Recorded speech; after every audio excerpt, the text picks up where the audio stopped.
Good morning, good afternoon, and welcome to the launch of the illicit hub mapping by the Global Initiative Against Transnational Organised Crime. I am Lucia Bird, Director of the West Africa Observatory. Thank you for joining us today. Before we start with the presentations, a couple of housekeeping points. There is interpretation in French available, so please do choose the language that you wish to listen in using the buttons at the bottom of your screen. We do ask that you remain on mute throughout the session, but we really want to hear from you in the Q&A after the panelists have presented. So there is a Q&A function. Please do feel free to start sharing your questions as the panelists are speaking, and we'll turn to them once the presentations are finished. At the West Africa Observatory, we closely monitor how illicit markets shape instability and conflict in West Africa. The Hub Mapping Initiative provides a granular picture of these crime and conflict intersections. This mapping is our second iteration. The first was launched in 2022, and this enables us to pick out the key trends and changes over time. This research brings together an enormous amount of data, and today we'll be highlighting just a few of the key findings. But we really encourage you to explore the data sets, the interactive map, and the accompanying report that are published online also. This hub mapping initiative is part of the support to the mitigation of destabilizing effects of transnational organized crime, GI-TOC project, a project commissioned by the German Federal Foreign Office, implemented by GIZ and the GI-TOC from 2024 to 2025. The GI-TOC project aims at strengthening stability in border regions through targeted measures against transnational organized crime. In an integrated approach, this project combines traditional security responses with bottom-up community resilience measures and draws on a body of research developed on the intersection of illicit economies and instability. And the Hub Mapping Initiative is part of that research. And to support us in presenting the findings today and to deliver our opening remarks, we are honoured to be joined today by Svenja Osman, ECOWAS Cluster Coordinator at GIZ, a key partner, of course, in the GI-TOC project. Svenja, over to you. Thanks a lot. Good afternoon from Abuja, distinguished colleagues and partners. It is indeed with a great pleasure to join you today on behalf of GIZ and my team at the ECOWAS cluster here in Abuja and in the ECOWAS region for the launch of the illicit hub mapping in West Africa. I would like to begin by extending my sincere appreciation for the cooperation with the GI-TOC for your continued commitment and excellent collaboration in advancing our shared understanding of illicit economies across the region for the last couple of years. The second edition, as you said already, of the illicit hub maps marks a significant milestone. It expands, I think, from 280 hubs back in 2022 to now over 350 in 2025. And beyond the figures, I think it provides us with a deeper insight into the local dynamics, governance challenges, and the resilience also of the border communities that are often mostly affected by the transnational organized crime faced in the region. Within the GIZ ECOWAS cluster, our role is to support the ECOWAS Commission mainly in strengthening its institutional capacity for effective policy management, implementation, and monitoring across key areas such as economic integration, trade, and of course, peace and security. We are guided by our partners' vision, so the ECOWAS Commission's vision, where we are committed to fostering regional cooperation and building the foundation for sustainable economic development for stability across West Africa. Through our project, which has commissioned the support, so the GI-TOC project, we are very proud to contribute to initiatives that promote evidence-based policymaking and coordinated regional responses to organized crimes Having worked myself in 2023 in academia, I also want to highlight again the importance of the data sets for continuous research of the academic community in the region and beyond. So this mapping is much more than just a research exercise. It's a platform for dialogue, cooperation, and a collective action. By helping us understand underlying drivers of illicit trade, cross-border trafficking, and related socioeconomic vulnerabilities, it enables us to design interventions that are more targeted, inclusive, and also sustainable. Just to close, allow me again to once comment on GI-TOC's effort here and for the analytical depth and dedication that you have undertaken to underpin this important work. And I would also like to thank all the institutional partners that were part of this mapping exercise, including the ECOWAS Commission, but also national authorities in the member states for their continued collaboration. So I look forward towards the rich discussions that we are most likely to have now and to exploring how we can translate these into findings that create even stronger partnerships and practical solutions on the ground. Thank you very much. Thank you very much, Svenja, and thank you to GIZ and to the German Federal Foreign Office for supporting this research into priority topics for the West Africa region. We would also like to thank the over 700 stakeholders from regional and international governments, but also from civil society and beyond, who shared their perspectives as part of this research. I'm very pleased also to present today's panel. I'm joined here today by Lias Tagzerian, Senior Analyst at the West Africa Observatory, by Mohamedou Khan, our Guinea and Senegal Analyst at the West Africa Observatory, and by Kingsley Madweke, our Nigeria Research Coordinator. But before I hand over to our presenters, I'd like to embed the findings of the mapping into their broader context and why they matter. Claudia, the slide, please. Violence, conflict, and instability pose a major and growing obstacle to development across much of West Africa. Non-state armed groups, including violent extremist organizations, insurgents, bandit groups, and you can see by the different colors on the slide where these different types of groups are operating, are major perpetrators of violence across the region. And all of these rely on illicit economies for financing, operational resources, and legitimacy. Annual deaths linked to violent extremism in the region have over doubled since 2023 when compared with the early 2020s. But other armed groups are also key perpetrators. So in Nigeria, for example, armed bandit groups drive the highest levels of violence, both in frequency and deadliness. And these conflicts are underpinned by war economies, illicit trading networks and supply chains, which are a key part of how these groups sustain themselves. And over time, armed groups have entrenched their role more and more in illicit economies. And yet, illicit economies also provide increasingly critical livelihoods in contexts where formal and illicit alternatives are becoming increasingly scarce, owing to instability forcing formal businesses to close down. Mapping the intersections between crime and conflict can help responses that disrupt these links, weakening armed groups and avoiding counterproductive interventions that merely strengthen armed group legitimacy in the long term. And that is what the Hub Mapping Initiative enables us to do. Lias, over to you to take us through some of the key findings. Next slide. Thank you very much. Next slide, please, Claudia. So Lucia set out the context that underpins our research, but what really is the illicit hub mapping? How does it examine the intersection between illicit economies and instability? And even once we know that, how does that help to shape responses? So the first step is mapping out those major hubs of illicit economies across West Africa and parts of Central Africa, with the aim being to update the 2022 mapping so as to build an updated granular picture of subnational illicit economy dynamics. The second step is to provide a quantitative assessment of the strength of the relationship between illicit economies and instability.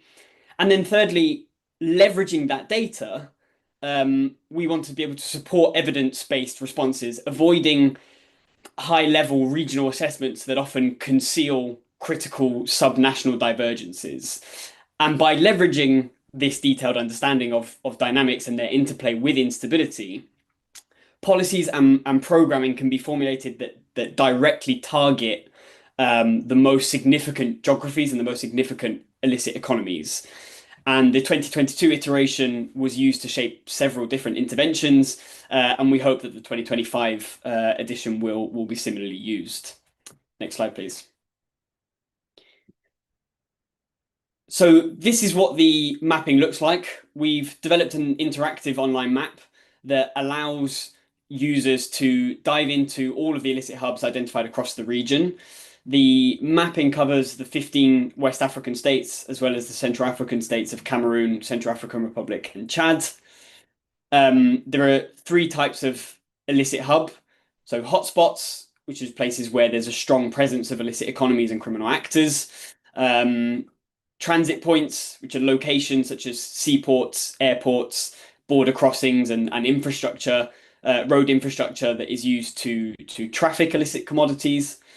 And thirdly, illicit ecosystems, which are broader geographic areas that bind together several interlinked hotspots or transit points, with illicit economies operating there being closely intertwined with each other. And in each hub, we've identified up to 10 different illicit economies. And this is the key element of the research because it lays the groundwork for our analysis of the extent to which different illicit economies act as stronger or weaker vectors of conflict and instability.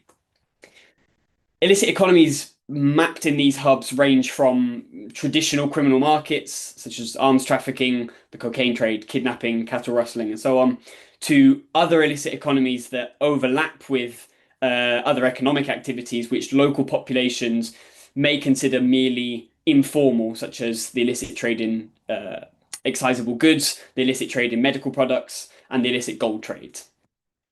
Next slide, please. The illicit economies and instability monitor was designed to analyze the extent to which illicit economies in each hub fuel instability and provide a scoring for this relationship. So each of the 350 hubs is classified as low, medium, high, or very high based on the underlying score. And the higher the score, the greater the nexus between illicit economies and instability. And as you can see on the slide here, the monitor is composed of three components: violence and instability, which includes indicators of violence and instability, but also factors that have been identified as drivers of instability and enablers of illicit economies.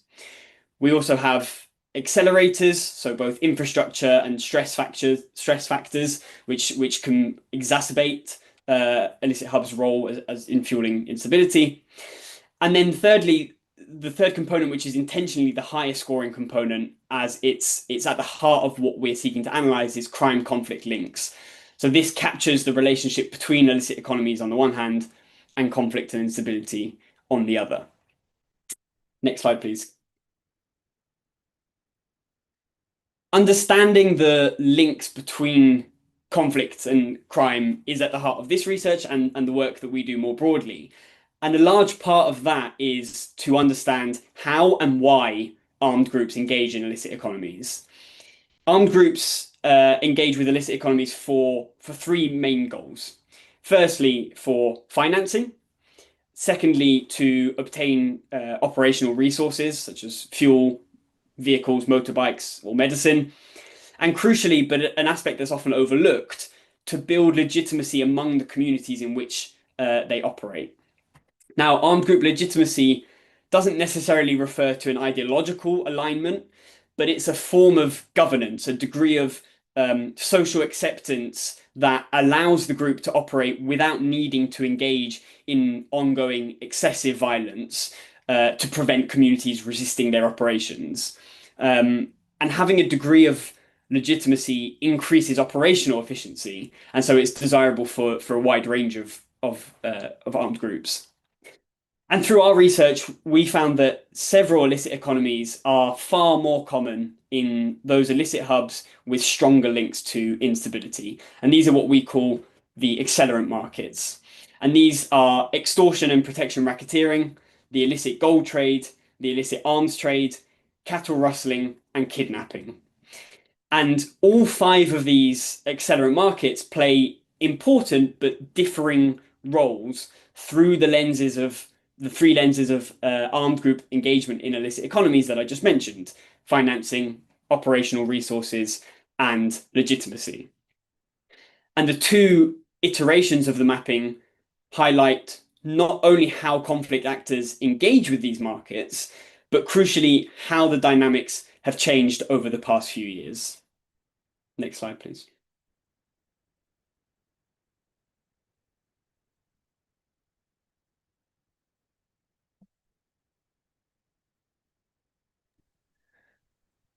So since 2022, there have been two major supply side shocks that have had deep-rooted impacts on arms trafficking and supply.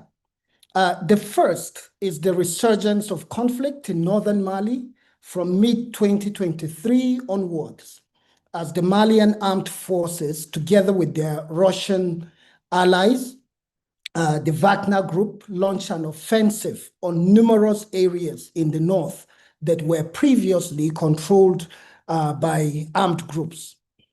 So, for example, the fall of Bar, a town which was previously a major arms hub in the Timbuktu region, to the Malian military, for example, forced arms traffickers and their allies to withdraw, reshaping regional supply chains and disrupting long-standing trafficking routes from Libya, a primary source of arms for northern Mali, as well as routes linking Mali to Mauritania.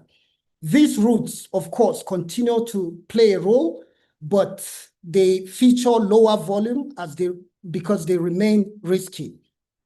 So this, together with heightened demand, led to a significant rise in prices of weapons.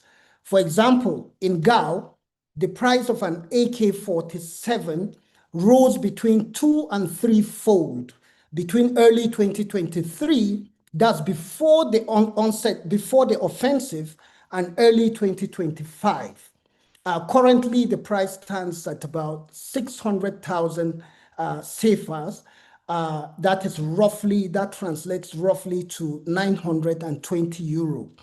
So we have also seen that in some instances, certain members of GENIM have taken advantage by selling weapons looted during clashes or seized from government stockpiles at this much higher prices.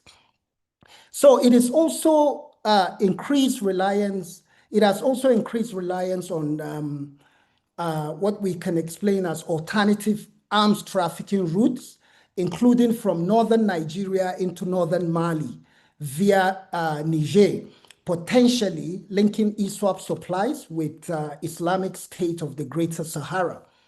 So the second major event was the outbreak of war in Sudan in 2023.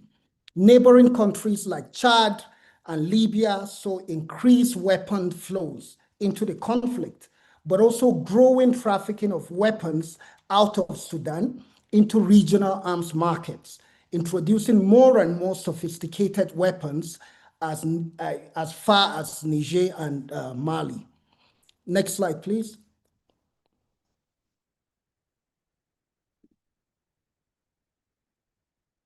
So the resurgence of conflict in northern Mali also had an impact on the gold sector.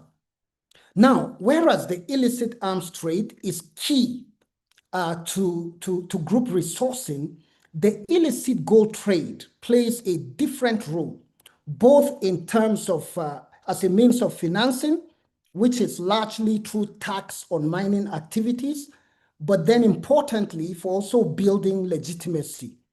So there are some indicators that the group's revenues from the sector may have declined since 2023. In Mali, they lost control of key sites like Tine Karen, where fighting with IS Sahel and Farmer Wagner offensives and bandit attacks pushed miners to relocate. In Burkina Faso, we have seen repeated airstrikes on JNIM-controlled artisanal sites, which have now contributed to displacing some miners towards safer government-held areas and might have decreased extraction rates and therefore the amounts that can be taxed by JNIM. Conversely, if you look at Northwest Nigeria, gold has become an increasingly important source of income for armed bandit groups since 2023, as kidnapping and cattle rustling have to a significant extent become less profitable. So in places like Anka, in Zamfara State, bandits have moved from attacking miners to enabling and taxing mining operations. So instead of miners selling gold themselves, bandits now control the trade and pay workers in cash or unprocessed gold ore. But in addition to revenue, bandits have gained a degree of local legitimacy by letting people mine gold in areas where the government has banned it for years. So for example, in places like Anka, Bukuyum, and parts of Kaduna, it's less about genuine support and more about necessity. People rely on the bandits to keep their livelihoods going where the state has shut them down. Mining communities we spoke to, for example, emphasized that while not liking the bandits, they repeatedly stated they preferred them to state presence, which would shut down the mines. Next slide, please. So in coastal states, hubs, which are also important as drivers of regional instability, are concentrated in the borderlands between Côte d'Ivoire, Ghana, Togo, Benin, and the Sahel, which serve as key resourcing areas for Sahelian armed groups. For example, the Burkina Faso-Côte d'Ivoire-Ghana border area is a key resourcing hub for JNIM. Fuel and motorbikes are smuggled from the coast northwards, key operational resources, but also JNIM traffics some of the thousands of cattle it steals across Mali and Burkina Faso to Upper West Ghana, and to a lesser extent, Northeast Côte d'Ivoire, to sell them to criminal intermediaries at cut rate prices. These stolen cattle are then sold at cattle markets, operating as major laundering hubs for JNIM's stolen cattle. Next slide, please. On the slide, you can clearly see that different actors are behind violence in the different areas of Nigeria. Each rely on key illicit economies in different ways. So in northeastern Nigeria, control of territory has shifted predominantly to a large extent from Islamic State West Africa, ISWAP, to Boko Haram, otherwise known as JAS. So these two groups have contrasting engagements with illicit economies and local communities. In Baga and Marte areas of Borno State, for example, JAS took control from ISWAP, imposing its more violent tactics of extortion, cattle rustling, and robbery. This represents a very important change from ISWAP's approach, which relies primarily on taxing of farming and fishing communities in the area and building legitimacy alongside extracting resources. Growing JAS influence, therefore, spells more violence against communities in this area. In the Northwest, the Lakurau violent extremist group re-emerged this year after several years of dormancy. So we have seen a growing evidence of Lakurawa links with Islamic State in the Greater Sahara, which has been expanding into the tri-border area between Niger, Benin, and Nigeria. Also in the Northwest, military pressure on armed bandits has pushed them further south into the north-central part of Nigeria. So areas like Kogi and Niger State as well as Benue and Plateau State, where we have seen more illicit activities, including gold mining, kidnappings, and violent attacks on local communities. This is actually driving geographic diffusion of banditry into regions beyond the traditionally affected areas in the Northwest. And then in this tri-border area, I'm talking about Northwest Nigeria, Niger, and Benin, we are seeing multiplication of armed groups operating in the same area. Importantly, this increases risk of both alliances and clashes between these distinct groups. Next slide, please. Alors, les données détaillées obtenues à l'issue des deux phases de la cartographie des économies illicites ne nous ont pas seulement permis de suivre les tendances dans le temps, elles constituent également une base empirique pour anticiper et évaluer les tendances futures quant à la manière dont les économies illicites continueront à façonner les dynamiques et conflits, les stabilités en Afrique de l'Ouest. À l'issue de la nouvelle collecte de données, nous avons identifié quelques évolutions que nous avons suivies de très près et que nous continuons de suivre. La première concerne le GNIM. C'est particulièrement son expansion qui nous concerne le plus ici. Notre remarque est qu'en s'étendant dans les régions de Caille et de Sikasso, le groupe a adopté son approche de l'exploitation des ressources en fonction des réalités économiques de chaque territoire. Comparé au nord et au centre du Mali, le sud est par exemple bien plus développé sur le plan économique et traversé par d'importantes routes commerciales reliant le Sénégal.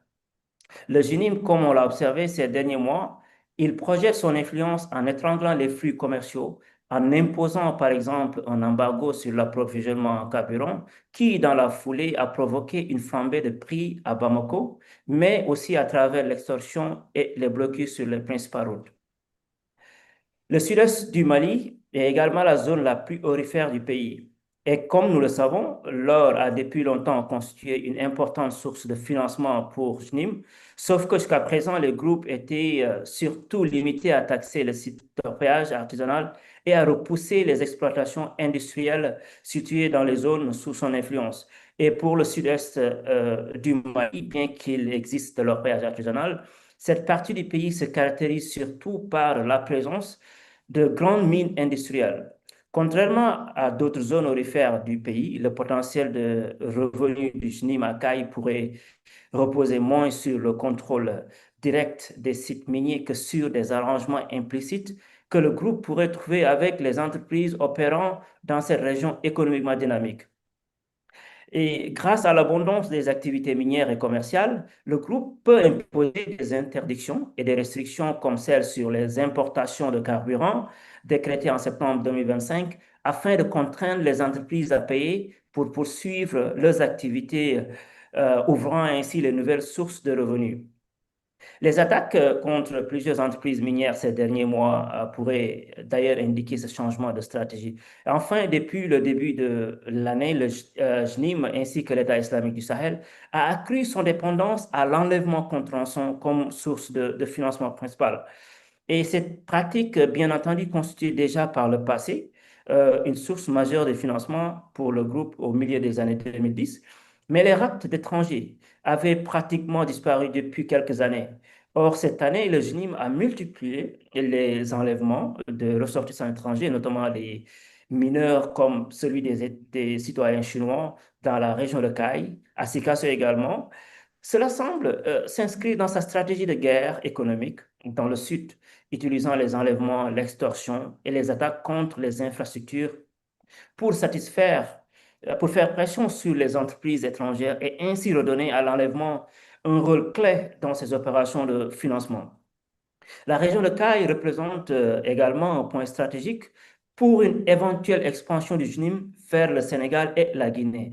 Cela placerait donc le groupe dans une position favorable pour exploiter, par exemple, les ressources aurifères de Kédougou au sud-est du Sénégal et profiter du parc national de Niokolo-Kopa comme zone. L'autre point, c'est l'intensification des opérations de JNIM dans le sud-est du Mali, qui pourrait également alimenter la demande de routes de contrebande maritime vers les îles Canaries. On sait que les régions de Caille, Sikasso constituent depuis longtemps d'importants points de départ pour les migrants et réfugiés empruntant les routes maritimes clandestines depuis le Sénégal et la Mauritanie. D'ailleurs, le nombre de migrants a considérablement augmenté en 2024. Et l'activité croissante CHNIM dans ces régions risque d'amplifier encore cette demande. Et à mesure que les forces de sécurité accentuent leur pression sur les réseaux de passeurs en Mauritanie et au Sénégal, de nouveaux points de départ, plus au sud, notamment en Guinée-Bissau, en Guinée-Conakry, en Gambie, pourraient émerger. D'ailleurs, on voit cette tendance déjà émerger dans certains pays comme la Guinée-Conakry et la Gambie. Une autre tendance clé à surveiller également de près concerne l'impact continu du conflit au Soudan. Le conflit a entraîné une hausse de la circulation des armes dans les pays voisins, principalement au Tchad et en Libye notamment. Et les récentes études ont révélé que les trafiquants déplacent désormais ces armes plus loin encore jusqu'au Mali et au Niger, où les groupes armés sahéliens pourraient en profiter pour renforcer, si vous voulez, leur capacité opérationnelle. Enfin, une question, les mouvements extrémistes violents du Sahel et du nord du Nigeria vont se rapprocher. Et s'il y a rapprochement, quel en serait l'impact? Faudrait-il rappeler que dans le nord-est du Nigeria, l'État islamique en Afrique de l'Ouest, ISWAP, a intensifié ses attaques en 2025, utilisant des drones et des campagnes médiatiques sophistiquées, probablement sous l'influence directe de la direction centrale de l'État islamique. Des rapports font également état d'une coopération croissante entre l'ISWAP et l'État islamique au Grand Sahara, notamment dans l'approvisionnement en armes, la prise des activités actuellement, je dirais la reprise des activités ou la résurgence du groupe Lakurawa dans le nord-est ouest du Nigeria lié à l'IS Sahel constitue actuellement un signe inquiétant de rapprochement, une collaboration accrue entre ces groupes qui pourraient aggraver les menaces en Afrique de l'Ouest. Et les groupes extrémistes violents cherchant également à consolider des territoires servant des zones d'appui et de corridors pour l'extorsion, le vol de bétail, le trafic de motos, de drogue, mais également de drogue de synthèse. Prochaine diapo, s'il vous plaît.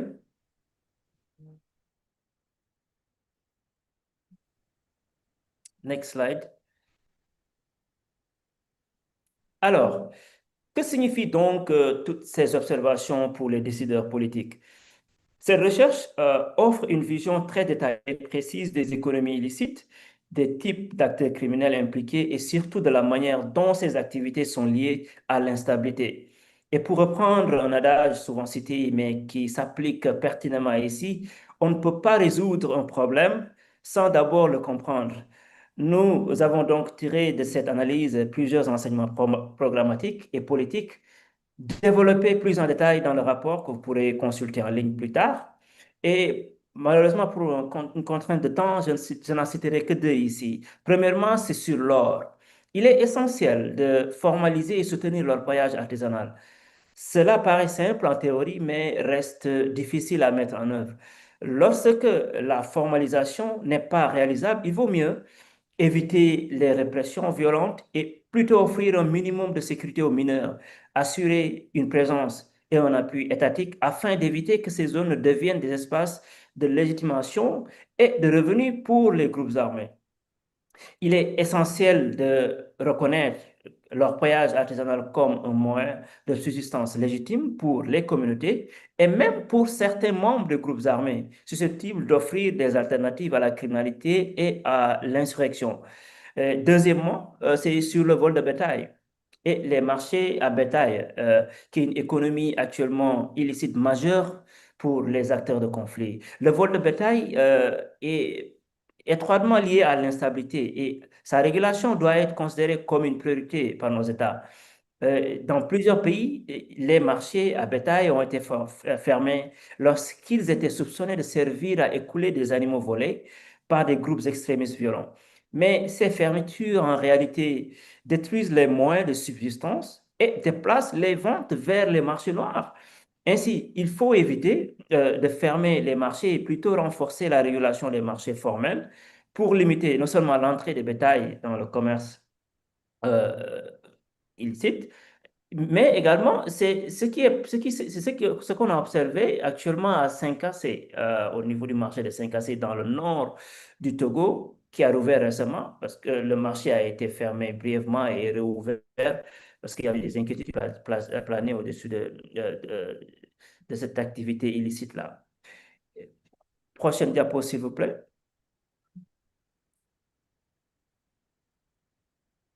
Alors, un dernier point à souligner, euh, c'est tout au long de nos recherches, un élément important est apparu avec une très grande clarté, c'est l'importance des infrastructures, les routes, les aéroports et les ports maritimes, qui constituent non seulement la base logistique sur laquelle reposent les activités criminelles, mais ils sont aussi exploités par les acteurs des conflits comme point de transit stratégique. Les ports, les routes, les corridors, etc., leur permettant d'obtenir des ressources opérationnelles, de générer également des revenus et de soutenir leurs objectifs de gouvernance dans les zones sous leur contrôle. Nous avons, au cours des derniers mois, recueilli une quantité importante de données sur ce sujet, c'est-à-dire les infrastructures, au point d'en faire un rapport distinct qui paraîtra dans les prochains mois. Et ce rapport analysera le rôle des ports maritimes dans le trafic transcontinental et le financement des groupes armés. Je vous remercie. Thank you, Mohamedou. Thank you to all our panelists for using the hub mapping data to trace key trends in the crime and conflict landscape. Look forwards to how it may evolve and touch also on response frameworks and how the data can be used in shaping these. First, to give us some initial reflections and to kick off our discussion about the findings, I'm very happy to introduce one of our colleagues, Miriam Adda, who is Southern and Eastern Africa Assistant Research Manager at ACLED, the Armed Conflict Location and Event Data database. ACLED are a key partner of ours in analysing links between crime and conflict, and you will find ACLED data throughout the analysis and also in the hub map itself. Miriam holds an MA in Peace and Conflict Studies and a BA in Philosophy and has over 5 years working in different organisations and conducting research related to political violence. Miriam, over to you for some key reflections. Thank you very much, Lucia. Thank you to the GI-TOC team for such a wonderful report. It touches on very important themes that we see consistently in our own data. So while at ACLED, we focus mainly on political violence and do not collect data on criminal activities, we also acknowledge the link or the nexus that illicit economies have on instability. We see it all the time as we source, and sometimes these lines can be blurred in figuring out what counts as political violence or what is criminal activity. Now, it is important to note that criminality feeds off of political instability and the other way around. And this is a theme that has been, extensively discussed by the GI-TOC team, especially the first presenter when he mentioned the 3 main motivations for criminal networks or groups to carry out their own activities. One key example is in Nigeria, at the height of the unknown gunmen activities in the southeast, there was also a surge in the spread of ICE, as it's popularly called in the streets.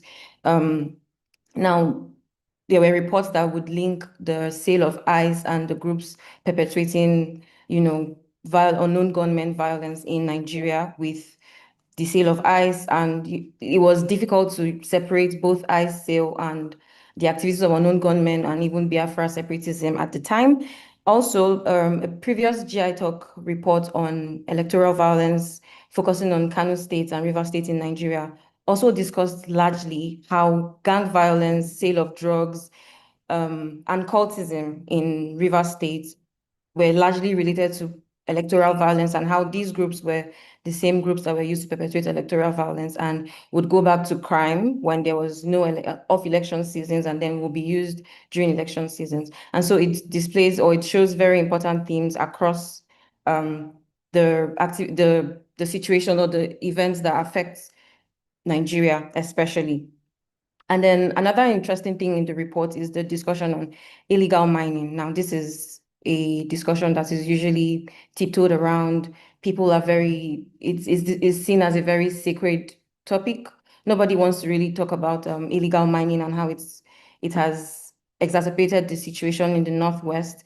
And it was a very central theme of discussion in the GI-TOC report, which was something that is very commendable. Thank you so much for doing such a great job and exposing, the activities of bandits and how it affects illegal mining as well. Now, an interesting point for me, with which I would round up my discussion, is talking about political violence and how the groups attempt to take control or attempt to establish some sort of governance structures. This is very central in the activities of Boko Haram and ISWAP. We see the groups attempt to provide governance. Recently, in December of 2024, there were propaganda videos by Islamic State showing the activities in communities in Borno State and how they try to evangelize, provide infrastructure, encourage communities to, succumb to their own governance style, telling them how the government had failed them and so they were the better option. And this is something that we see even with bandits in their attempt to collect taxes, promise control in exchange for levies, control how farming activities go during the farming season and during the harvest season. Now, this is as the first presenter had mentioned, this was the third point he said about one of the reasons why violent extremist groups or criminal groups carry out the activities that they do. And so it's quite a central theme across our own data as well. We see these things all the time. And even though, like I said, we do not collect data on criminal violence, our data and our work intersect in so many ways. And this is a wonderful report that I would really like to commend the team on once again. Thank you very much. Thank you very much, Miriam. And I think touching there on a really important point about how armed groups draw legitimacy from illicit economies quite consciously in some cases, and actually use this very explicitly in the narratives that they are trying to use to build support. And you used an example there from Nigeria, perhaps to complement that with an example from JNIM in Burkina Faso. We know that, for example, JNIM was using the airstrikes that the government was making against artisanal kind of gold mines in the areas it controlled to tell communities, see, the state cannot protect you and it is actually now attacking you. So essentially, you should support us. We will enable you to continue your livelihoods in gold mining, and rather than going back to state-held areas. So it's an organic process of enabling those socioeconomic opportunities for communities and gaining legitimacy that way. But we see with many groups that they very consciously leverage these narratives as well in their engagements with communities. So thank you very much for highlighting that important point. And we really value the ongoing collaboration with ACLED. Thank you to participants for starting to put some questions in the Q&A. Please do continue and we will try and answer as many of the questions as we can. We see a few questions already about the materials. All the reports in English and in French, as well as the hub mapping itself, will all be public or are now public on the GI-TOC website. So it's a huge volume of data, 18 months worth of research, over 800 interviews. So please, we do encourage you to dive into the data on the website. So picking up on a few of the questions, and perhaps I'll start with three and target them at our different presenters. Perhaps Mohamedou, we've been asked how the significant rises in gold prices, and we really have seen record-breaking commodity prices over the last 12 months in particular. How will that shape the conflict and crime landscape? Will we see greater conflict between competing groups, or what are the impacts? Secondly, turning to banditry in Nigeria, it's become a very significant security challenge there. So Kingsley, how do we foresee that bandit activities from the Northwest will evolve in the coming years? Do we believe that they may extend beyond Nigeria?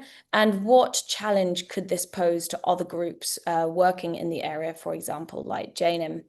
And then perhaps we very briefly heard about an upcoming infrastructure brief. So Lias, perhaps you could share with us a little bit more of what we might expect to see from that brief. Perhaps Lias, if we could start with you, then Kingsley, then Mohamedou. Absolutely. So as Mohamedou alluded to, the infrastructure report will focus primarily on two key infrastructure types, seaports and roads. On seaports, of course, we know that the cocaine trade is one of the illicit economies that most exploits maritime transport infrastructure. But we also found that although most ports are not particularly linked to instability in the wider region, there are a small number of seaports in West Africa that do play a role in fueling instability. And so the follow-up report will look into how some ports are key conduits for weapons, as well as other commodities used directly or indirectly by armed actors in the Sahel, including counterfeit medicines, motorbikes, and even mercury in the illicit gold trade.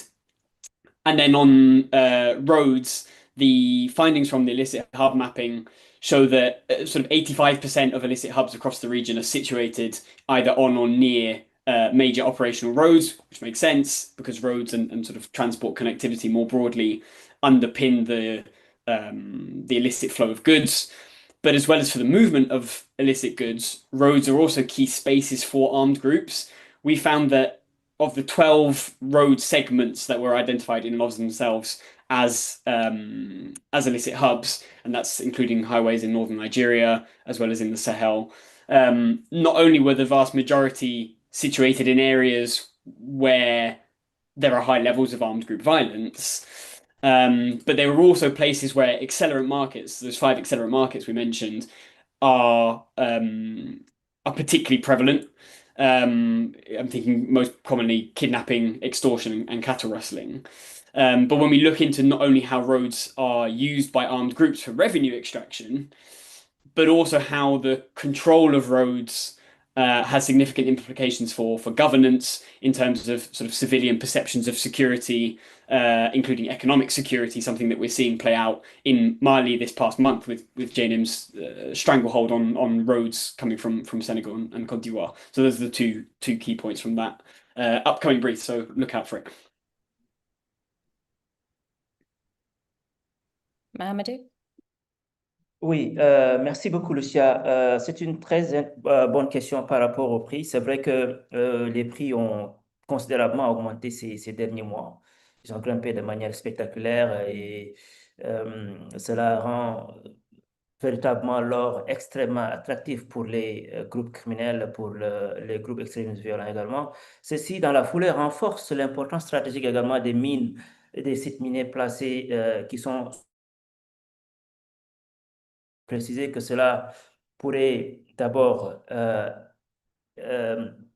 accentuer la compétition entre groupes, notamment entre le JNIM et l'État islamique au Grand Sahara, dans les zones où ces deux organisations sont présentes. Cela également pourrait, un autre point important que j'aimerais souligner, cette hausse vertigineuse des prix de l'or pourrait également pousser ces groupes, notamment le JNIM qui s'étend actuellement vers le sud du Mali, pourrait pousser JNIM à explorer d'autres localités qui ne sont pas encore visitées. Je veux parler du Sénégal ou bien la région de Kédougou, qui actuellement est dotée d'importantes ressources aurifères, notamment le département de Saraya. Donc, cette grimper ou bien cette hausse du prix de l'or pourrait pousser ces groupes à vouloir étendre leurs tentacules vers le département de Saraya pour voir comment consolider leurs acquis et étendre également leurs influences vers les autres pays, parce qu'on sait qu'en dehors même du département de Saraya, nous avons également d'autres localités à la frontière avec le Mali, du côté de la Guinée surtout, je veux dire, à Sigiri, à Kankan également, doté d'importantes ressources. Donc, les acteurs criminels, les groupes djihadistes à pouvoir accélérer davantage leur extension vers ces pays-là. Thank you, Mohamedou. Kingsley, over to you.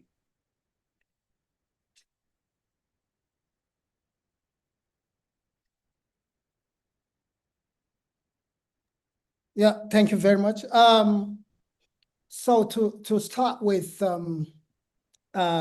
possible future scenarios in relation to armed banditry in the Northwest. So there are, if you look at what is happening now, what we have, especially in relation to military operations in the Northwest, particularly in Zamfara over the last roughly 6 months, what we have seen is a major displacement and displacement of armed bandits and diffusion of armed banditry southward. So, of course, we know that the armed bandits, the stronghold is actually in the Northwest.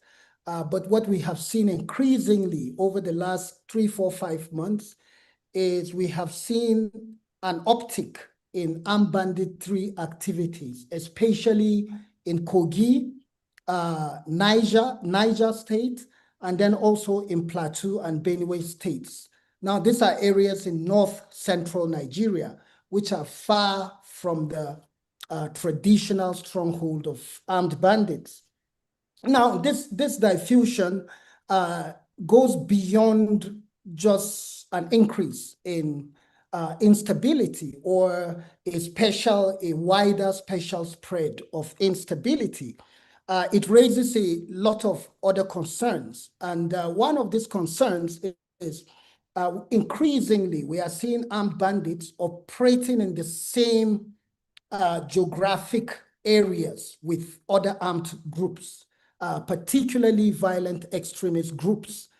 And in this, I'll just make a point about a group that we have not done any research on, but we have been monitoring over the last week, which is a new group based in Nasarawa State in north-central Nigeria.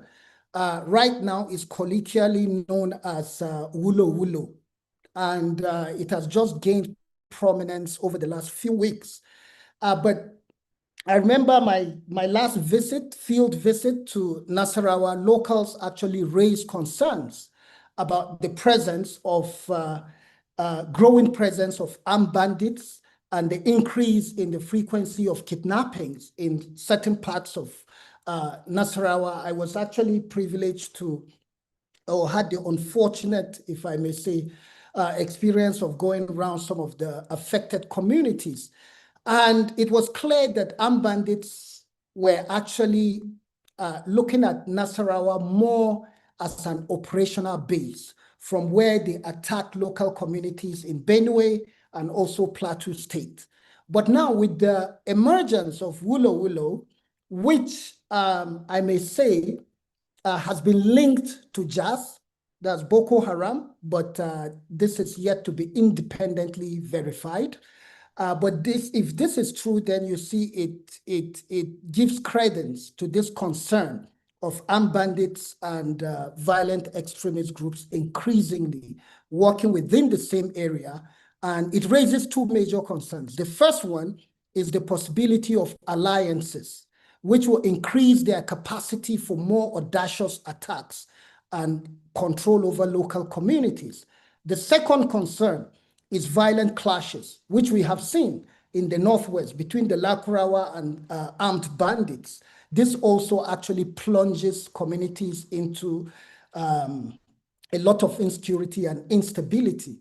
So these are some of the scenarios that we should look out for and authorities need to pay attention to going forward. I'll stop here for now. Thank you. Thank you. The questions are flooding in and we'll continue answering them. There are a few questions on the nature of the mapping exercise, and it's key to underscore that this is a very wide-ranging mapping exercise that provides a set of granular data. You can dive into the narratives of each hub to find a little bit more detail on the illicit economies in those. Now, the GI also publishes in-depth investigative reports where we get into additional detail on the nature of the criminal networks in different areas and how they operate.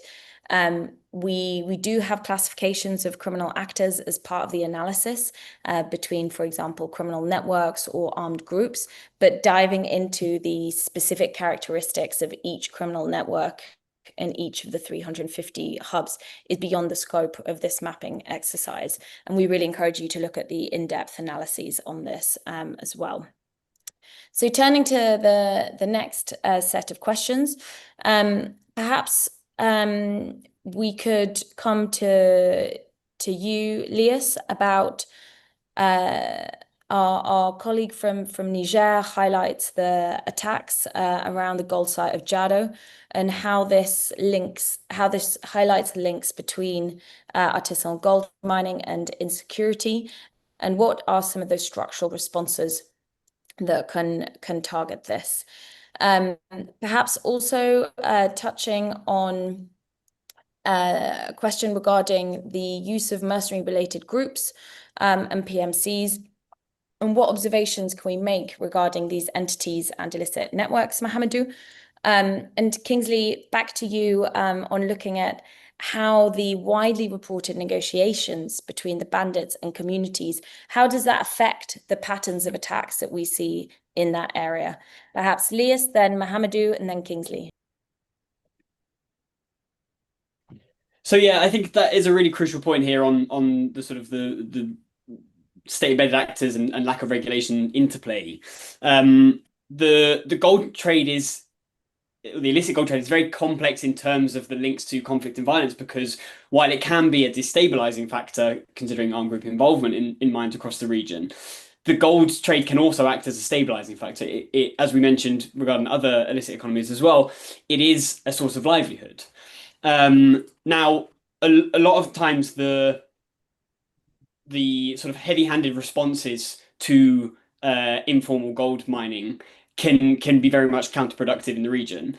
And this is one of our key recommendations in the report, is looking at avoiding those violent crackdowns and focusing on where we can support artisanal gold mining, informal gold mining, and formalizing it crucially is key to reducing or to sort of mitigating that link between violence and the gold sector.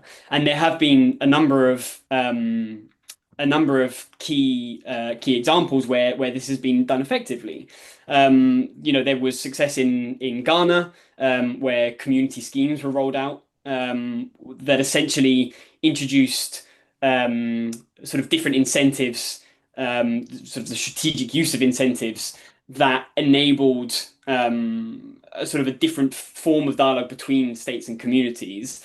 There have also been success cases in Mauritania where similar activity towards the formalization of the gold sector have been implemented. So there are examples and there are good case studies where this has been done. But as we said, it is quite often fraught with obstacles, and so at the very least, what states should do where formalizing is problematic or isn't feasible in the immediate future is that providing security for mining activity for local miners, limiting the presence of armed groups at those gold sites, and essentially avoiding sort of enforcing prohibitions that actually can prove counterproductive. Oui, je vais rapidement répondre à cette question par rapport au groupe des mercenaires ou d'entités affiliées à des sociétés militaires. C'est une très bonne question. En fait, nous avons examiné la manière dont les mercenaires interagissent avec le commerce des armes, et en particulier dans le Sahel. Et nos recherches récentes ont montré que les opérations menées par les mercenaires ou les sociétés militaires privées représentent quand même un défi pour la régulation internationale du commerce et des armes. Nous nous sommes également penchés sur le rôle que jouent ces mercenaires dans les marchés régionaux des armes, notamment dans les pays voisins du Soudan, où une partie des armes issues du conflit se diffusent vers les marchés régionaux.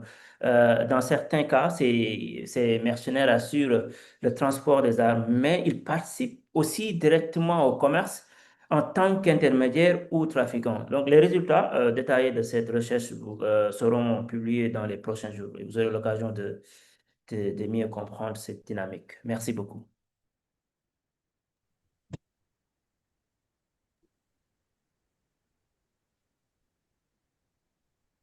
So, in terms of negotiations between armed bandits and local communities, I think a key point to emphasize is these negotiations actually deliver immediate relief. So you have relief in the short term in terms of fewer kidnappings, freer farming, and then in some cases, markets that were shut down by armed bandits are reopened. And you even have cases where captives, actually some captives are released. But these arrangements are not necessarily sustainable because many of them are temporary for various reasons. They are selective and precarious, particularly because of the fragmented nature of armed bandit groups. They do not have, they are decentralized, and you have pockets of different armed bandit groups operating under different leaderships. So a negotiation with one group does not preclude an attack from another bandit group. So this is one reason why these arrangements are not sustainable in the long term. Now, another important risk that these negotiations carry is they tend to legitimize or empower armed bandits, by undermining the rule of law and creating dependencies from local communities on these armed groups. And then at the end of the day, ultimately exposing communities, leaving many communities exposed in terms of the failure of these arrangements. So for deeper impact, negotiations must, I think they need to link with state-led strategies, which should definitely include disarmament, justice, economic development, and a host of other approaches that actually contribute to building community resilience so that communities can be able to withstand the impacts of armed banditry and also contribute in their role to helping tackle these armed groups. So ultimately, negotiations have proven unsustainable, even though in the short term, they tend to reduce the level of violence and the level of attacks on some of the local communities. Thank you. Thank you, Kingsley. And perhaps I'll comment on a few of the questions that have also emerged. One question which we receive very often is exploring any links between the drugs markets and armed groups and conflict in the region. There are lots of concerns, particularly around Sahelian violent extremist groups regarding this intersection. For a very long time, there has been a lot of evidence regarding how insurgent and political groups in Mali do draw significant resources from the trafficking of cannabis resin as well as of cocaine through the region. These are, for example, very well documented in the UN panel of experts reports on Mali. And we believe that some of the trends and actors that are described in those reports continue to be the case today. There have also been a lot of concerns, for example, that armed groups in Nigeria or elsewhere are involved in the synthetic drug trade, such as the trafficking of tramadol and other synthetics. There definitely have been cases where armed groups are paid to transport synthetic drugs in northern Mali or northern Niger. For example, Chadian former mercenary groups have been involved both in transporting consignments of tramadol, and they have been paid by traffickers to protect consignments through territories that they control. However, the networks that are doing most of the trafficking of these drugs do not neatly overlay with armed group membership. And this occurs in some cases, but definitely for synthetic drugs, armed groups are probably most important in the trade as consumers. Finally, the question that we tend to get most of all is around violent extremist organizations in the Sahel, so JNIM and Islamic State of the Greater Sahara, and their intersection with drugs trafficking. Over the last 5 years, there has been limited evidence that there are significant intersections between these violent extremist groups and the drugs markets, beyond the imposition of taxation on consignments that transit areas that these groups hold control over. There were a couple of reports here and there. For example, there was a JNIM Katiba operating near the Mauritanian border in Mali, close to Lerhneb, before 2023, that was reportedly involved in transporting consignments of cannabis resin, for example. But since 2023 and the push northward of the Malian state armed forces, this was disrupted and is no longer the case. There are some indicators that as the cocaine trafficking routes have reshaped around the different territorial control that we have now compared to prior to 2023, that there's perhaps more cocaine now being trafficked through Gao and Menaka regions because there is avoidance of the Kidal region, of which there is contested control. Of course, IS Sahel very closely controls the Menaka region, so it is possible that payments to IS Sahel for protecting consignments or enabling consignments to pass through that territory will increase. But as we said, over the last 5 years, most of the evidence is around taxation rather than direct engagement, and this taxation is levied on all goods transiting the area. We also received a really interesting question around cattle markets that we did indeed mention. The question was, how can they be controlled and made safe? Because we also see in northern Benin the growing operations of armed groups and the concerns of these markets being used to sell cattle on behalf of armed groups. Here we have a good example of a negotiated reopening in the market of Sinkase in northern Togo. And the market was really reopened through a concerted effort between stakeholders, operators in the cattle trade, the communities in the area, the law enforcement, to try and put in place a whole range of checks and balances that would minimize the risk of cattle stolen by armed groups being sold through the market. Among these measures was really decreasing who was actually allowed to sell livestock on the market and increasing the documentary checks that were made on the livestock being sold.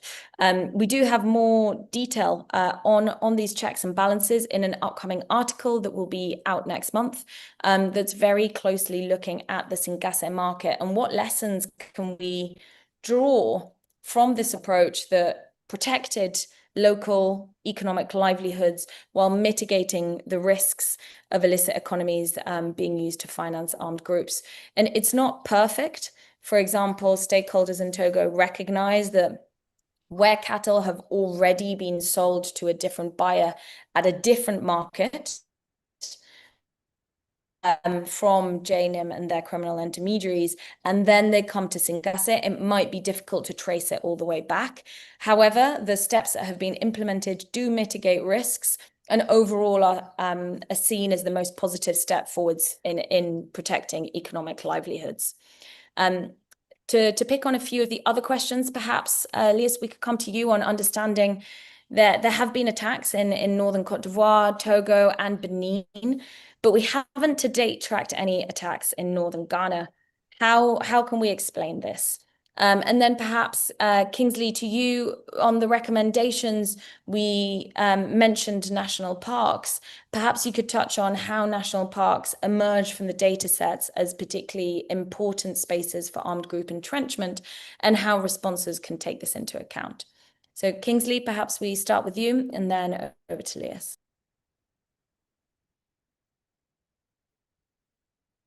Yeah, thank you very much, Lucia. So national parks and forests play a very important role in the intersection between armed groups and illicit economies across the West African region. So even from, if you look at it from a resourcing perspective, weapons are often trafficked through parks and forests, where state presence is often a lot more limited. So, however, another important point is conservation approaches have often created tensions with local communities who have seen their ability to extract resources decrease. We have seen this in the Kayenji National Park. We have seen this even in across different parts of southern Nigeria, but particularly northern Nigeria in this context. So we have seen situations where armed groups grant access to these natural resources, often in return for payment, but importantly to gain legitimacy. Because they've been able to reopen livelihood opportunities to local communities. So national parks have often become key hubs for armed groups. In Nigeria, no fewer than 8 forests and parks were identified as illicit hubs, including the Kayenji National Park, where last year violent extremists, most likely JNIM, established a presence. It's an area where illicit logging and gold mining activity is fairly prevalent, as well as kidnapping at the hands of armed bandits who also operate there. And so this once again highlights the risk of convergence between different armed actors and different illicit economies. So one way to respond to this would be to engage, for authorities to engage with communities in the corridors of armed groups in order to ensure that they are involved in the conservation approaches and that they benefit from protected areas. This will help to mitigate the vulnerability and the tensions with state, and then create the kind of tensions that in turn now create an opportunity for armed bandits to leverage on and gain local legitimacy. So I think a key point is to engage with local communities who directly benefit from this national parks and forests in designing and implementing conservation strategies. Thank you.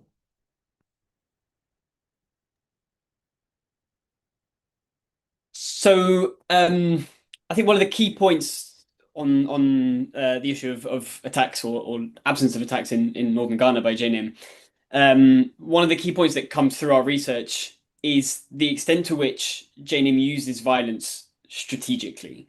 Now, it's very difficult to predict or to say with any certainty, but it is possible that JNIM prefers to use Ghana as a resourcing area rather than sort of drawing additional attention to themselves and with higher levels of violence. The routes through the tri-border area between Burkina Faso, Cote d'Ivoire, and Ghana, as Kingsley mentioned in the presentation, they are key because they essentially facilitate the laundering of stolen cattle and also the illicit trade of motorbikes and of fuel. And these are all things that are crucial to JNIM's operations in the battlefields in Burkina Faso. And so, as we highlight in the report, violence levels are likely to remain low as long as those resource flows are maintained, because these hubs serve more as a financial and sort of supply nodes than battlefronts. Thank you very much. A further question asked about the changing dynamics in northern Benin and the increase in violence, and whether this was more linked to banditry in northwest Nigeria, or whether we're seeing the emergence of a corridor there connecting the Sahel through northern Benin to Nigeria. And indeed, this increase in illicit economies that are particularly destabilizing and linked to the kind of conflict economies of the Sahel and then neighboring northwest Nigeria is something that we have tracked in the hub mapping in northern Benin over the two different iterations. And we have seen over the last few years a number of indicators that several of the kidnapping incidents are connected to Nigeria, whether to Nigerian criminal kidnapping groups or bandit groups is unclear, but there have appeared to be a Nigerian link. So, for example, in a number of incidents, ransoms were requested in Naira, or the telephone that was given to families to engage around the ransom was a Nigerian telephone number. So it's difficult to say whether this is necessarily the greatest driver of the kind of increase in incidents there, but it's certainly playing a role. In terms of the supply corridor linking the Sahel and Nigeria, as we sought to emphasize in the presentation, this tri-border area is really critical to keep under close monitoring in looking at whether this supply corridor may emerge, and in the alliances that may form between groups in Nigeria and groups in the Sahel. At the moment, the state of those alliances is not yet clear, but there are some indicators that they may be emerging, including for resourcing and in particular arms flows. My colleague Kingsley noted on the emergence of the Lakaruwa group, which is a bit of a hybrid entity that could operate as this link. And when we refer to resource flows, we will also have an upcoming article that touches on this in a bit more depth. But a small number of sources, but a small number of well-placed sources are suggesting that some of the arms flows that are moving from northern Nigeria into Niger and Mali have at least been linked to engagements between ISWAP and Islamic State of the Greater Sahara. So this could be, if it is the case, an early indicator of these supply flows. Perhaps to touch upon our last set of questions to the panelists, perhaps we could turn to you, Mahamadou, on the role of cannabis production and trafficking and the overlay with other criminal activities and groups.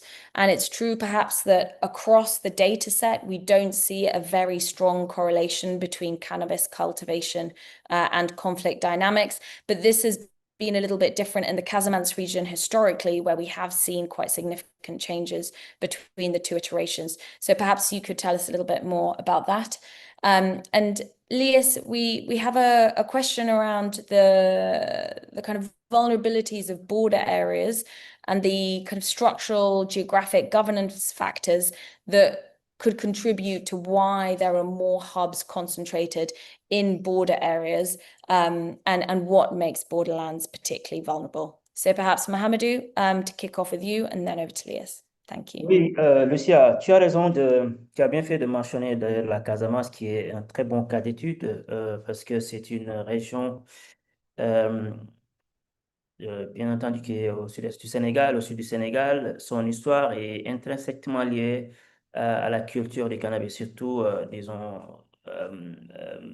au cours des deux, trois dernières décennies. Quand même, nous avons remarqué que la culture du cannabis joue un rôle ambivalent dans cette communauté, parce qu'à la fois, on peut dire que c'est une véritable source de financement des communautés qui joue un rôle important dans la vie socio-économique. Aujourd'hui, on au-dessus de tout le monde.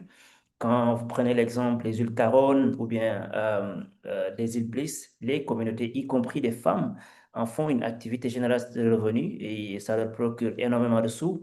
Et très souvent, on a l'impression que l'État voit mais ferme les yeux, parce que l'État ne peut pas dire ouvertement qu'il n'est pas au courant de ces activités. Voilà. De l'autre côté également, cette culture du cannabis est rébellion ou bien des activités liées au euh, groupe indépendantiste MFDC, Mouvement des forces démocratiques Casamassi, qui ont adopté cette stratégie de culture de cannabis comme étant l'une des principales sources de financement. Bien entendu, ce n'était pas la seule source parce qu'il y avait le bois à côté, il y avait le noix d'acajou, etc. Mais le cannabis, quand même, constituait vraiment une source importante. Euh, Jusqu'à passé récent, quand vous partez au nord Xinjiang, à la frontière avec la Gambie, c'était des hectares et des hectares qui étaient cultivés par ces groupes. Et d'ailleurs, euh, de nombreuses communautés issues disons, de la Casamance naturelle, même au-delà, la Guinée-Bissau, des jeunes venaient pour arroser ces champs. D'ailleurs, cette partie était appelée Espagne pour faire allusion un peu à cette forte disons, ce fort flux de migration des jeunes venant de différentes contrées pour venir arroser les plantes de cannabis, espérant avoir quelque chose en retour pour préparer soit la rentrée scolaire, argent pour peut-être faire d'autres activités ou bien nourrir d'autres ambitions avec cette somme d'argent. Et du coup, durant des années, disons près de 2 décennies, la culture du cannabis a contribué fortement à renforcer les capacités opérationnelles de ce groupe. C'est vrai que ces 2 dernières années, on a vu avec l'offensive de l'armée sénégalaise, donc des hectares et des hectares sont en train d'être détruits, même si jusqu'à présent, des sources sécuritaires, mais également au niveau des localités, euh, euh, ils révèlent l'existence encore de ces champs. Et euh, cela a récemment également influé un peu sur le prix actuellement du cannabis, ce qui fait que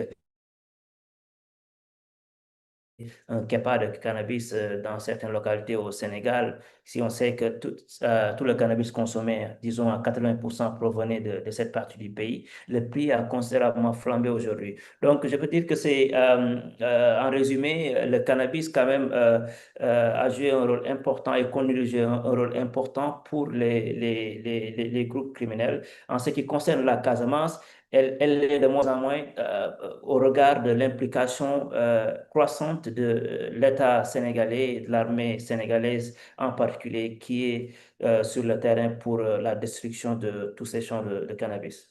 Merci. Yeah, so just touching on the question of borderlands, I think I mean it is very clear that borderlands are particularly vulnerable to illicit economies and to the flow of and flow and movement of criminal actors and armed actors across the borders. A lot of this is due to sort of geographic features that are common around borderlands, namely national parks and sort of forested areas, which is where state governance is often patchier. And a lot of those illicit economies that are concentrated across borders are those economic activities that are not necessarily viewed as sort of quote unquote illegal by local communities. So the smuggling of foodstuffs, the of medicine, of fuel, to name just a few. And so it's crucial not only to avoid heavy-handed responses to these forms of informal activity, but also to then invest in border communities able to sort of mitigate the grievances from local communities that are often actually exploited by violent extremist organizations for recruitment. But I just wanted to touch on one extra point on the issue of borders, is that crucially actually over the past few years, it seems to be the issues of cooperation between neighboring states that has proven to sort of have an impact on illicit economies and cross-border smuggling. We've seen that border closures have reshaped illicit economies. For example, the closure of the border between Niger and Benin. We've seen that essentially smuggling profits have just increased as people and goods sort of need to use smugglers to move them sort of clandestinely over the borders. Um, and so the smuggling market has sort of swollen up. But it's also restructured some of the illicit trade. There's been a drop in transshipment from Cotonou port to Niger, and an increase from Lomé based on the sort of political restructuring there. And because we know that illicit trade is often, or illicit trade is concealed within the licit trade, these changes in legitimate trading flows are also likely to impact illicit flows. So perhaps it's the more than the illicit economy dynamics themselves. It's the political shifts that are sort of affecting the response. Thank you. And perhaps very briefly, with our final two questions, there was a question around or a comment on how gold-rich the Kédougou region of southeast Senegal is. And can we consider, there have been concerns for a while about JNM potentially exploiting the gold resources in this area. What indicators do we or do we not have, Mahamadou, bearing in mind that we have seen, of course, JNM taxing sites under its control, but also providing pre-financing for operations. Although, again, we've largely seen this in areas where JNM already has territorial influence. But this has also been reported, for example, previously in Northeast Cote d'Ivoire, where there wasn't that level of territorial influence. So what can we draw in terms of what we might expect to see there in Senegal? And then we'll come to you, Kingsley, on there's a comment that the focus of our presentation has been on armed groups and non-state actors. Can we comment on political actors or state forces, so state-embedded actors, as enablers of illicit economies across the region? So very briefly as we wrap up, first Mahamadou and then Kingsley. Alors, merci beaucoup, Lucia, pour cette très pertinente question. Donc, il est vrai que JNIM progresse rapidement vers le sud du Mali, on le sait tous, et sa présence semble être consolidée dans certaines de ces localités au sud du pays. Il est donc légitime d'être préoccupé par une éventuelle implication du groupe dans l'économie aurifère transfrontalière, je veux dire au Sénégal. Mais à ce jour, je peux, disons, d'après nos études ou bien nos données collectées sur le terrain, il n'y a aucune preuve directe qui établit la présence opérationnelle de JNIM dans le secteur de l'orpaillage. C'est vrai il y a eu des arrestations des personnes soupçonnées d'appartenir à des groupes djihadistes, des groupes extrémistes violents, dans des villages proches, très proches du Sénégal, donc séparés par la Falémé, qui est le fleuve qui sépare le Mali et le Sénégal. Donc, il y a des villages qui sont contigus au village sénégalais de l'autre côté du Mali, où on a arrêté effectivement des gens supposés appartenir à des groupes terroristes. Et ces personnes détenaient par devers elles, d'importantes quantités disons, d'or et également des armes hyper sophistiquées. À ce stade, c'est vrai que il n'est pas encore clarifié si l'or qu'ils détenaient provenait du Sénégal, était extrait, disons, des sites dans le département de Saria, ou bien c'est le Mali. Il y a vraiment, disons, on n'a aucune exploité de l'autre côté ou au Sénégal. Donc, mais tout compte fait, cet épisode quand même met en lumière une vulnérabilité majeure, hein. C'est la porosité des frontières entre le Mali et l'Est du Sénégal, c'est-à-dire la région de Kédougou. Actuellement, cette frontière est tellement poreuse que on trouve n'importe quel, disons, type de personne sur le site d'orpaillage. On n'a aucune preuve que c'est extraire l'or ou bien, disons, ils ont d'autres agendas cachés.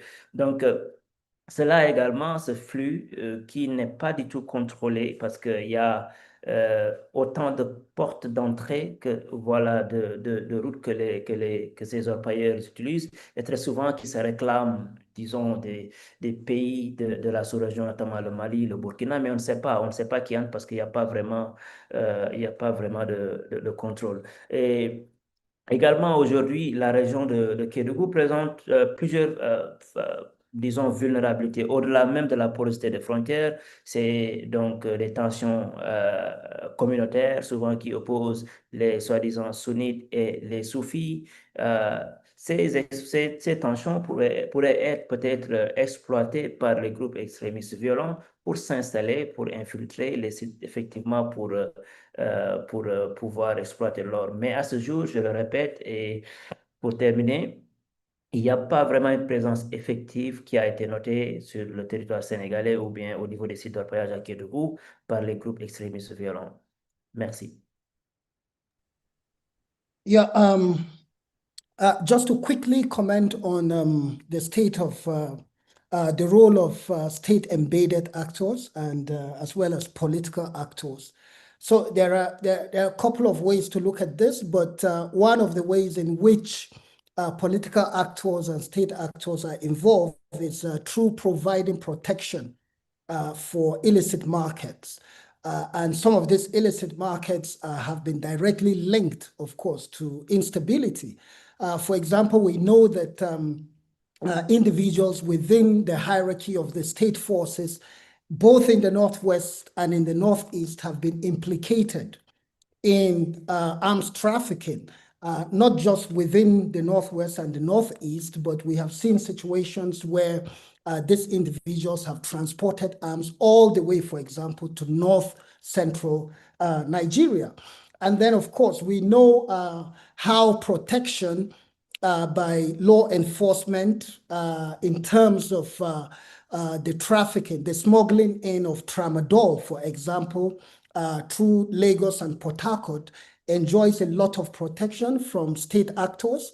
And a large chunk of this tramadol actually ends up in the north east. For example, we know that raids on Boko Haram strongholds reveals that they are major consumers of tramadol, which they use to get in